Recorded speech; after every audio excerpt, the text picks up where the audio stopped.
Hello friends, कैसे हैं? तो अगर आप अब की बार HPSC PGT हरियाणा की तैयारी कर रहे हैं तो ये वीडियो स्पेशल आपके लिए है। इस वीडियो में बात करेंगे कि कैसे हम इसकी प्रॉपरली तैयारी कर सकते हैं, क्योंकि इस वीडियो में वो बात नहीं मैं कर सकता कि कैसे आप एक महीने में इस एग्ज़ाम को क्रैक कर सकते हैं। कुछ इम्पोर्टेंट स्टेप्स की बात करेंगे कि अगर हम इन स्टेप्स को फॉलो करते हैं तो डेफिनेटली हमारा एग्ज़ाम क्रैक होगा। ना केवल आप PGT हरियाणा के लिए इस स्टेप को फॉलो कर सकते हैं, आप KVS ये कह सकते हैं कि किसी भी एग्ज़ाम में अगर ये स्टेप आप फॉलो करते हैं तो एग्ज़ाम क्रैक हो सकता है। मेरा ऐसा मानना है। ये सबके लिए एक सेम सा पैटर्न है, सभी में सेम सा पैटर्न होता है।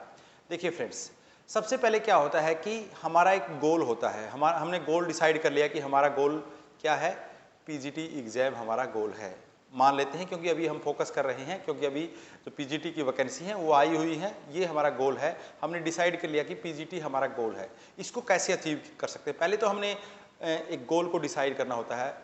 अगर हमारा गोल ही नहीं है, अगर कोई भी जहाज़ है, चाहे उसमें कितना भी ईंधन हो, अगर उसका डेस्टिनेशन जहाँ पर उसको जाना है वो तय नहीं है तो वो जहाज़ समुद्र में डूबेगा ही डूबेगा, क्योंकि समुद्र तो एक मतलब उसका एरिया ही इतना बड़ा है, कितना भी ईंधन हो ख़त्म हो ही जाता है। तो ऐसा ही हमारे साथ होता है।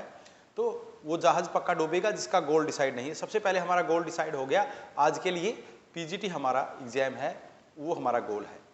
तो फ्रेंड्स, हमें इस बात का भी क्लियर होना चाहिए कि जो PGT एक एग्ज़ाम है उसमें कंपटीशन है जो वो हाई लेवल का है। कंपटीशन इसमें ये नहीं मान सकते कि कंपटीशन की जो रेशो है वो काफ़ी हाई है और काफ़ी एक टफ कंपटीशन हर बार हमें देखने को मिलता है। इस बार भी PGT का जो एग्ज़ाम होगा उसमें भी टफ ही वो होगा, कंपटीशन होगा, ये भी हम मान लेते हैं। नेक्स्ट, तो इसको कैसे तैयारी कर सकते हैं? तो सबसे पहले हमें इसके लिए क्या करना पड़ेगा, एक प्रॉपरली टाइम टेबल बनाना पड़ेगा। प्रॉपर एक टाइम टेबल बनाना पड़ेगा। उसको कैसे बनाएंगे? प्रॉपर हमने एक टाइम, हमारा एग्ज़ाम का गोल क्लियर हो गया कि हमारा PGT एग्ज़ाम है, इसके लिए टाइम टेबल कैसे बनाएंगे? तो सबसे पहले उसके लिए टाइम टेबल बनाएंगे। जो हमें टाइम टेबल बनाना है, टाइम टेबल प्रिपेयर करना है, उसके लिए हमें क्या ध्यान में रखना है कि हमारी जो स्ट्रेंथ और वीकनेस हैं वो क्या हैं। हमारी जो सब्जेक्ट को लेकर हमारी जो स्ट्रेंथ और वीकनेस हैं उसी के अनुसार हमारा जो पूरा प्लान होगा, प्रॉपर टाइम टेबल बनेगा और हमारी वो स्ट्रेंथ और वीकनेस के अनुसार ही बनेगा। हमारी स्ट्रेंथ क्या है और वीकनेस क्या है, तो हमें, क्योंकि हर व्यक्ति अपनी स्ट्रेंथ और वीकनेस को आराम से जानता है, उनको आइडेंटिफाई कर भी लेना चाहिए। उसी को दिमाग में रखकर हमारा कि हमारी जो स्ट्रेंथ है, अगर हमारी स्ट्रेंथ ये है कि हम कितनी देर पढ़ सकते हैं, हमारी कितने देर नहीं पढ़ सकते, सब कुछ स्ट्रेंथ, सब्जेक्ट को लेकर हमारी कितनी सारी स्ट्रेंथ, क्या कितने सब्जेक्ट का जो कितना एरिया हमें क्लियर है, कितना एरिया हमारा वीक है, तो वो सारी चीज़ें हमें ध्यान में रखनी चाहिए। हमारी स्ट्रेंथ और वीकनेस हमें सबसे पहले ध्यान में रखनी पड़ेंगी। उसके अकॉर्डिंग ही आपको एक प्लान के लिए। दूसरा कि जो हमारे पास अभी जो एग्ज़ाम होने वाला है, PGT का जो स्क्रीनिंग एग्ज़ाम होगा, उसका टाइम कितना है, टाइम ड्यूरेशन। आज हमारे पास जैसे 2 महीने हैं, 3 महीने हैं, 6 महीने हैं, अकॉर्डिंग टू इसके भी हमें अपना टाइम टेबल प्लान बनाना चाहिए।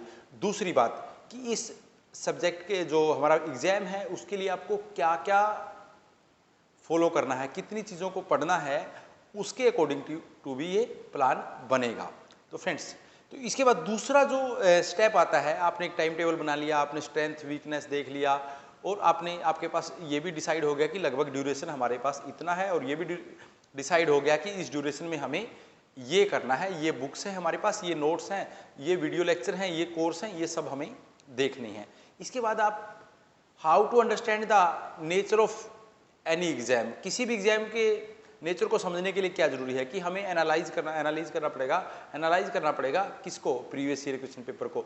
जो इससे पहले जो प्रीवियस ईयर क्वेश्चन पेपर जो पहले पेपर हुए हैं उनको हमें एनालाइज करना पड़ेगा। जब तक हम उनको एनालाइज नहीं करेंगे, उनको नहीं देखेंगे, तो हमें समझ ही नहीं आएगा कि एक्चुअल में किस टॉपिक से किस तरह का क्वेश्चन यहाँ पर इस एग्ज़ाम में आता है। तो इसके लिए हमें understanding the nature of exam, standard of exam और क्वेश्चन में का जो कितने क्वेश्चन इजी आते हैं, कितने हार्ड आते हैं, कितने मीडियम लेवल के आते हैं, उन सबको हमें समझना पड़ेगा। वो समझ में कहाँ से आएगा, प्रीवियस ईयर क्वेश्चन पेपर को हमें देखना पड़ेगा और पैरेलल जो एग्जाम होते हैं उनके सबके प्रीवियस ईयर क्वेश्चन पेपर हमें एनालाइज करने पड़ेंगे। जैसे अगर हम पीजीटी हरियाणा की बात कर रहे हैं तो हमें देखना पड़ेगा केवीएस पीजीटी का जो एग्जाम होता है, जो हुए हैं लास्ट कुछ सालों में, उनको हमें देखना पड़ेगा। एनवीएस का कैसे एग्जाम हुआ है उसको हमें देखना पड़ेगा, डीएसएसबी का कैसे हुआ है उसको हमें देखना पड़ेगा, और जैसे यूपी पीजीटी में जो हुआ है उसका देखना पड़ेगा, आरपीएससी जो पीजीटी का हुआ है उसको, सबका जो पैरेलल एग्जाम है उनको सबको ही देखना पड़ेगा।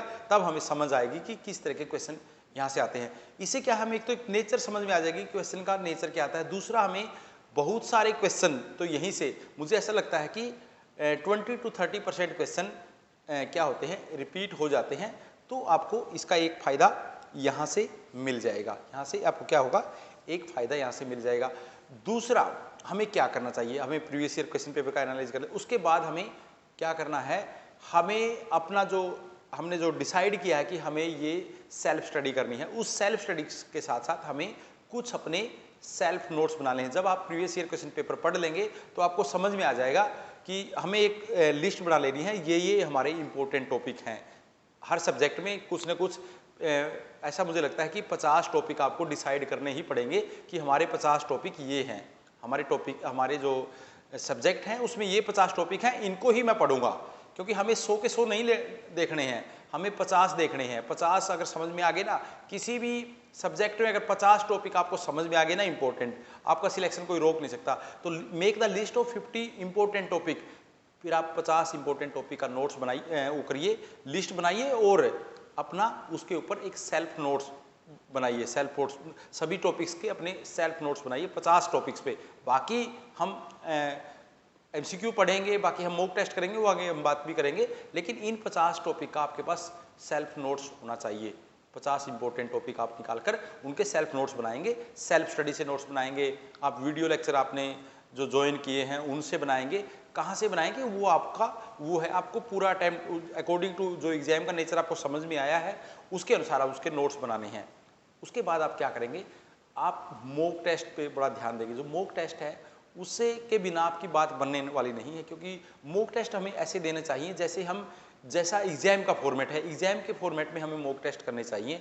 उससे क्या होता है कि उससे हमारे अंदर जो एग्जाम का जो टाइम टेबल है उसके अकॉर्डिंग हम उसकी आदत हमें लग जाती है। नहीं तो क्योंकि एग्जाम में आपको 1 क्वेश्चन का 1 मिनट से भी कम मिलता है, तो उसको हम डील ही नहीं कर पाते। बहुत से जो स्टूडेंट हैं उनकी बाद में यही प्रॉब्लम समझ में आती है कि वो पूरा पेपर डील ही नहीं कर पाई, है ना।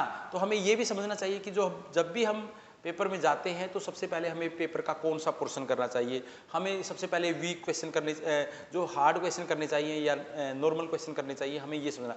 तो इसमें एक नियम ये है कि जब भी एग्जाम में आप जाएं, सबसे पहले आप किन क्वेश्चन को अटेम्प्ट करेंगे, सबसे पहले आप जो इजी क्वेश्चन है उनको अटेम्प्ट करेंगे। इजी क्वेश्चन के अटेम्प्ट करने से क्या है, आपके अंदर कॉन्फिडेंस बूस्ट होता है। कॉन्फिडेंस बूस्ट होगा तो उससे क्या होगा कि आपको लगेगा कि हाँ मुझे तो एग्जाम आ रहा है। और अगर आपने हार्ड फील्ड को देख लिया, हार्ड फील्ड में आप फंस गए, तो क्या होता है कि जो क्वेश्चन आपको आ रहे हैं वो भी आपकी मेमोरी से लॉस्ट हो जाते हैं, वो भी आपको कन्फ्यूजन में आकर आप उनमें से भी क्वेश्चन गलत कर देते हैं। तो सबसे पहले जो ईजी क्वेश्चन आपको लगते हैं, जो आपको 100% श्योर आ रहे हैं, उन्हीं को आप अटेम्प्ट करेंगे तो आप अच्छा स्कोर कर पाएंगे। उसके बाद आप क्या करेंगे, जो आपके कहते हैं ना हार्ड क्वेश्चन आपको लग रहे हैं, वीक क्वेश्चन है, वीक एरिया को आप क्या करेंगे, देखेंगे और उसके क्वेश्चन आप करेंगे। तो इसके बाद आप मॉक टेस्ट से क्या सीख जाएंगे, आप टाइम मैनेजमेंट सीख जाएंगे कि how to attempt the exam, और कैसे आपको एग्जाम का अटेम्प्ट करना है, कितने टाइम में कौन सा क्वेश्चन आपको करना है। इसमें दूसरा, हमेशा इस बात का ध्यान रखें एग्जाम की, कोई भी एग्जाम की तैयारी करते समय, कि आपका जो स्ट्रेंथ, आपका जो वीक एरिया है और आपका जो स्ट्रॉन्ग एरिया है, आपके हमेशा कोशिश करें, अगर आपके करना है तो सबसे ज़्यादा स्ट्रॉन्ग एरिया को स्ट्रॉन्गेस्ट बनाएं। आपको पता है कि आपका ये वीक एरिया, आप वीक एरिया में फंस गए और जो आपका स्ट्रॉन्ग एरिया है वो भी वीक हो जाता है, तो आप स्ट्रॉन्ग एरिया को पहले स्ट्रॉन्गेस्ट बनाएं, देन वीक एरिया को आप ध्यान में, वीक एरिया पर ध्यान दें। उसका हमें पता होता है कि क्या हमें इस बात का पता होता है कि क्या हमारी वीकनेस है, क्या हमारी स्ट्रेंथ है। दोनों चीज़ों का हमें क्लियर पता होना चाहिए। वो हम जब मॉक टेस्ट देंगे, मॉक टेस्ट से ये बात हमारी बिल्कुल स्पष्ट हो जाएगी कि हमारा वीकनेस क्या है और हमारी स्ट्रेंथ क्या है, वो चीज़ें हमें क्लियर हो जाएंगी। और उसके बाद जब हम पूरा तैयारी कर लेते हैं, लास्ट जो हमारा रहता है उसमें क्या करना चाहिए, हमें डेली में ये अपने आप को मेजरमेंट करना चाहिए। मेजर ये करना चाहिए कि आज मैं किस लेवल पे अब हूँ, है ना।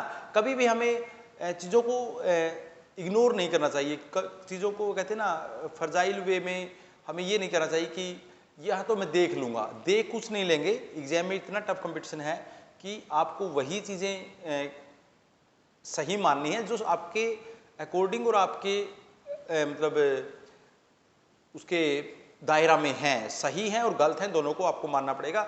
वीकनेस और स्ट्रेंथ को आपको स्पष्ट करना पड़ेगा और फोकस रहकर आपको तैयारी करनी पड़ेगी। दो चीज़ें आपके एग्जाम को क्रैक करवाती हैं, एक तो फोकस, एक कंटिन्यूटी। अगर आपने फोकस कर लिया, आपने ये जो जब तक आपने मान लिया कि ये जो पीजीटी का जो एग्जाम है वो जब तक नहीं होता तो मेरा और कहीं फोकस नहीं है।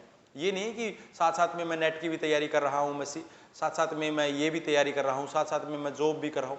ठीक है, आप जॉब करते रहिए, लेकिन आपका जो अगला जो टारगेट है वो एक ही होना चाहिए। टारगेट आपका फोकस एक ही होना चाहिए, वो पीजीटी का एग्जाम है।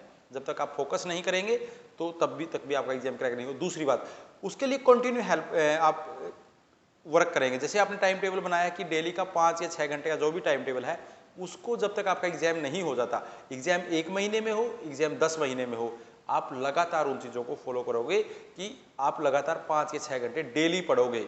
वही चीज़ें आप डेली अपने सेल्फ नोट्स बनाएंगे, डेली अपने मॉक टेस्ट करेंगे, डेली अपने प्रीवियस ईयर क्वेश्चन पेपर को एनालाइज करेंगे। अगर इस तरह से तैयारी करेंगे ना, कोई आपके सिलेक्शन को रोक नहीं सकता। और हाँ फ्रेंड्स, आप जो आपको लगता है कि हाँ ये कोर्स, इस एजुकेटर का कोर्स आपको हेल्प कर सकता है, वो आप ज्वाइन कर सकते हैं। उसके लिए आप बिल्कुल फ्री हैं, आप हमारा ज्वाइन करें या किसी दूसरे का ज्वाइन करें। लेकिन अगर आपको लगता है ये हेल्प कर सकता है तो आप ज्वाइन कर सकते हैं। वैसे हमारा हिस्ट्री का कोर्स चल रहा है, उसको आप ज्वाइन कर सकते हैं। लेकिन एक बात और है, पेपर से 10 दिन पहले कोई कोर्स ज्वाइन करने का कोई फायदा नहीं है। आपको वो उस समय कोई इंजेक्शन नहीं है कि लास्ट टाइम में आपको दे देंगे और आपका एग्जाम क्रैक हो जाएगा। जो कोर्स आपको ज्वाइन करना है अभी से कर लीजिए। एग्जाम की डेट आने के बाद कोई कोर्स आप ज्वाइन करेंगे, उसका कोई आपको फायदा होने वाला नहीं है। और अगर कोई अन्य डाउट है तो स्क्रीन पे नंबर दिया गया है, इस पे मैसेज कर सकते हैं अगर कोई डाउट है तो फ्रेंड्स, अगर ये वीडियो अच्छा लगा तो इसको शेयर करिए। Thank you.